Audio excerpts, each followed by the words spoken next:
Friday தியேட்டர்ஸில் release ஆன Rayan movie எப்படி இருந்ததுன்னு இப்போ பார்த்தலாம். ஸோ இது தனுஷோட டைரக்ஷனில் தனுஷோட ஆக்டிங்லேயே வந்திருக்க மூவி. இந்த படம் ஃபுல் அண்ட் ஃபுல் ஒரு ஆக்ஷன் ஓரியன்டாகவே எடுத்திருக்காங்க. ஸோ தனுஷ் இதில் டேரக்டராகவும் இருந்து ஆக்டராகவுமே இருந்தாலுமே ஸோ அவர் ஒரு டேரக்டர் சைட் ஃபோக்கஸில் இருந்து மற்ற இருக்க ஆக்டர்ஸுக்குமே ஒரு இம்பார்ட்டன்ஸ் கொடுத்துருக்காரு. ஸோ முக்கியமாக சொல்லணும் அப்படின்னா சந்தீப் கிஷன், காளிதாஸ் ஜெயராம் அண்ட் பிரகாஷ் ராஜ் அண்ட் அதுக்கப்புறமா சொல்லணும் பார்த்தீங்கன்னா எஸ்ஜே சூர்யா. ஸோ இந்த மாதிரி எல்லா கேரக்டர்ஸுக்குமே இம்பார்ட்டன்ஸ் கொடுத்து அவங்களுக்குமே ஒரு ஸ்டோரி டெவலப்மெண்ட் அப்படின்றத கொடுத்துருக்காரு. ஸோ அது உண்மையிலேயே ஒரு நல்ல பாசிட்டிவ் பாயிண்ட்டாக தான் சொல்லி ஆகணும். ஸோ இதில் வந்து பார்த்தீங்கன்னா ஃபர்ஸ்ட் ஆஃப் ஃபுல்லாக ஜஸ்ட் அந்த ஸ்டோரியை உங்களுக்கு கொண்டு போகிற விதமாக தான் கொண்டு போயிருப்பாங்க. அதாவது அந்த ஸ்டோரியை உங்களுக்கு நரேட் பண்ணுற விதமாக தான் போயிருக்கும். செகண்ட் ஆஃப் ஃபுல்லாக தான் ஆக்ஷன் ஓரியன்டாக கொண்டு போயிருப்பாங்க.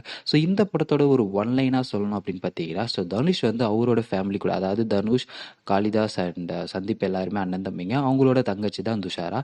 ஸோ இவங்க எல்லாரும் ஒரு பீஸான ஒரு அமைதியான வாழ்க்கையை வாழ்ந்துட்டு இருக்காங்க. அப்படி இருக்கும்போது சந்தீப் கிஷன் தேவையில்லாமல் ஒரு சம்பவம் பண்ணிடுறாரு. ஸோ அந்த ஒரு சம்பவத்தால் தனுஷோட ஃபேமிலி எப்படிலாம் அஃபெக்ட் ஆகுது, அதுலேருந்து தனுஷ் வெளியே வரத்துக்கு என்னெல்லாம் பண்ணுறாரு அப்படின்ற மாதிரி தான் அந்த மூவியை கொண்டு போயிருப்பாங்க. நான் முன்னாடி சொன்ன மாதிரி ஃபர்ஸ்ட் ஹாஃப் ஃபுல்லாக ஒரு ஆவரேஜ் இல்லைனா ஒரு பக்காவான ஃபர்ஸ்ட் ஹாஃபாக இருந்தது. ஸோ செகண்ட் ஹாஃப்ன்றது ஃபுல் அண்ட் ஃபுல் ஆக்ஷன் ஓரியன்டாக தான் கொண்டு போயிருந்தாங்க. ஸோ இது ஒரு ஏ சர்டிஃபிகேட் மூவி.